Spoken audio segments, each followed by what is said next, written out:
입니다. 왜냐하면 대통령이 나서서 반통일 세력, 반국가 세력, 반자유 세력, 항전 의지를 올려라 이렇게 얘기를 하면은 가만히 있어봐. 누가 어디다가 해야 되는 거지? 대통령이 하려니까 우린 또 해야 되잖아요. 근데 누구지? 반국가 세력이 어딨나? 이런 걸 찾게 되잖아요. 어떤 사람은 일본 아니야? 이렇게 하는데, 그러니까 이것도 그렇고요. 그리고 대통령이 보니까 그 현직 대통령으로는 처음으로 육군 지상작전사령부 지작사를 방문을 했다는 거예요. 그러니까 유독 이렇게 안보를 강조하고 이제 북한의 도발을 얘기하고, 그리고 지난 8.15 광복절날 일본의 만행을 규탄해야 되는데 북한을 규탄하면서 무슨 정보 접근권을 보장하겠다, 북한 인권 문제 계속 얘기하겠다, 힘에 의한 평화. 너무 불안하잖아요, 국민들이. 의원님 어떻게 보세요? 안 불안하십니까? 근데 이걸 잘 보셔야 되는 게, 네. 과거에 우리가 이명박근혜 때 그 종북 공세가 있을 때는 사건이 있었습니다. 뭐 진보당 사태가 있었다든가. 일종의 간첩 사건? 아로 사건이라고 돼 있었고, 또 몇몇 시민단체나 이런데 해가지고 그때 그 또 댓글 공작도 있었고, 뭐가 많이 이렇게 치열하게 사상 전쟁이 벌어지고, 실제로 그때 천안함 연평도 사건을 거치면서 사회적으로도 안보 문제가 첨예했어요. 그러면서 이데올로기적인 전선이 형성되고, 그러면서 종북 논란이 있었던 거란 말이에요. 그리고 이거는 정권보다도 언론이나 시민단체가 더 앞장서 가지고 네. 그런 어떤 그 실제 충돌이 벌어지고 있으면서 종북 프레임이라는 게 있었는데, 네네. 이번에 대통령의 언사는 언사가 세기는 센데 네. 전선이 안 보여. 그러니까 뭐 반일 감정을 선도한다. 이것도 반국가 세력이다. 유엔에 가서 북한 제재 해제해달라고 읍소한 것도 반국가 세력인데. 그런데 제재가 해제된 건 이번 정부요. 대북 유엔 안보리 제재 패널이 해체됐단 말이에요. 거기는 읍소했다 그랬는데 여긴 실제했어. 그러니까 웃겨 아주 이것도. 그런데 읍소했다. 이거는 전선이 아니거든요. 읍소하는 거는 양심의 문제 아니야. 그러니까 이것도 전선이 아니라고. 네, 뭐예요? 그리고 네. 저기 광복회는 껄끄럽기는 하지만 이것도 전선이 될 수가 없어요.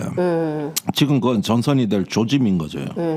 그리고 야당의 구체적인 어떤 색깔 공세라는 근거가 될 만한 사건도 없었어. 그러니까 제가 보기에 민주당이 보수적으로 세제 정책이나 이런 건 갖고 있어요. 이게 뭐냐면은 네. 이 최근에 이제 고립되고 내몰린 집단의 일종의 어떤 자기 방어 수단 같아 보인다는 거예요. 이게 지금까지는. 그다음에 두 번째 여기서 중요한 건데, 네. 내가 이 대목을 유심히 보는 거거든요. 네. 국민의힘이 대통령의 반국가 발언에 대해서 일체 반응을 안 하고 있어요. 이 광복절 경축사라든가 을지국무회의라든가 연이어 계속 나오는데 한 번도 맞장구 친 적이 없어. 이거는 국민의힘이 저기는 안 따라가는 거예요.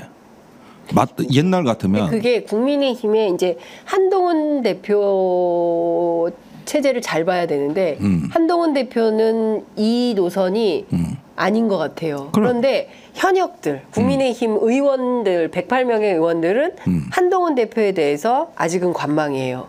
그러니까 굉장히 국민의힘 정부 여당이 지금 묘한 기류가 흘러다닙니다. 저희들이 취재해보면. 글쎄요. 저도 그걸 보는 건데, 네.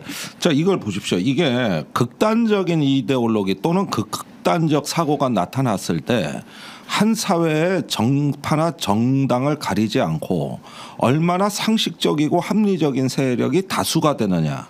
이게 민주주의의 기준점이라고 돼 있는 겁니다. 그렇습니다. 예를 들면 프랑스의 르펜이 나타났는데 극우야. 얘는 안 돼. 그러니까 좌파 우파 정당이 연합공천을 해서 막아냈단 말이에요. 이게 민주주의에서 이게 되는 나라냐 안 되는 나라냐가 민주주의냐 아니냐를 하는 거예요. 2차 대전 때 독일에서 나치보다 노르웨이의 파시즘 운동이 훨씬 강력했어. 그러나 왜 안 되고 민주주의를 지켰느냐? 그 노르웨이의 보수 진보가 합쳐서 막은 거야. 이래서 좌절된 거라고. 그런데 이게 지금 무너진 데가 어디냐 하면은 이스라엘의 네타냐후 정권입니다. 이 체제가 극단적 소수가 다수를 지배하는 체제예요. 네.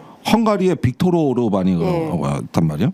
근데 우리 사회가 지금 극이 걸림돌에 놓여 있을 때 이게 반국가 세력으로 표출되는 이러면서 스스로 고립되고 일본 우익을 자처하는 뭐 뉴라이트라 그랬는데 내가 보기엔 리본 라이트야. 일본 라이트.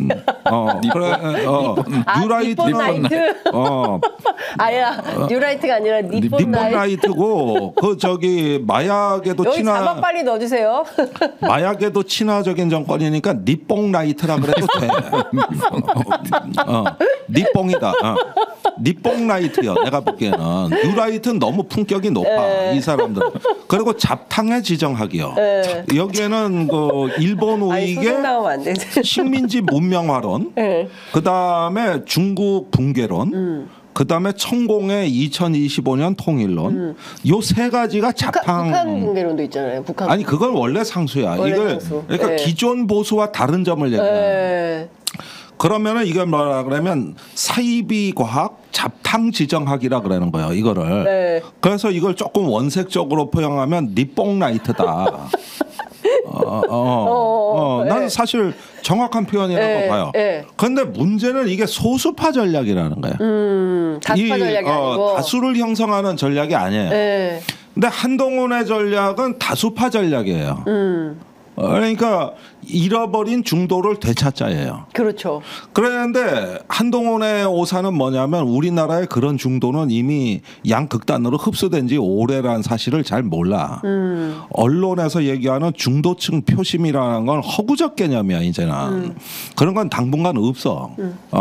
그러니까 이런데 한동훈은 자기 언어를 못 찾아냈다고. 그런데 적어도 이 점에서 한동훈이 윤석열 정부하고 같이 갈 수 없다. 또는 저기에 동화될 필요가 없다는 생각까지는 어쩌면 한 것 같아. 지금 댓글창에 난리예요. 니뽕 라이트 너무 딱 맞다. 그래? 댓글에 공감이 많이 형성이 좀 되고 있습니다. 그거 한번 밀어가세요. 다음 주에.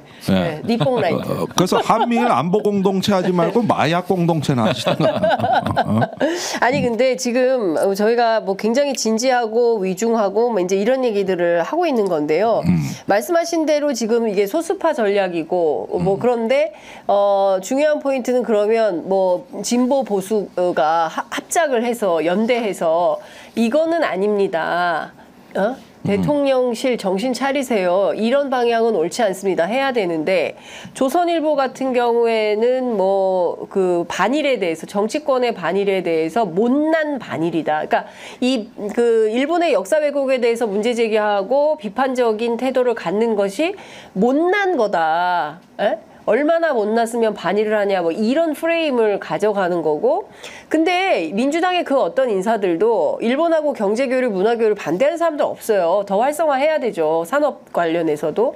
근데 역사 식민지배에 있었던 35년 일제 역사를 부정하고 망언을 하고 역사 왜곡을 하고 뭐 이런 거에 대해서는 우리가 참을 수 없는 거다. 이건 분명하게 지적을 해줘야 된다. 이런 얘기를 하는 거잖아요.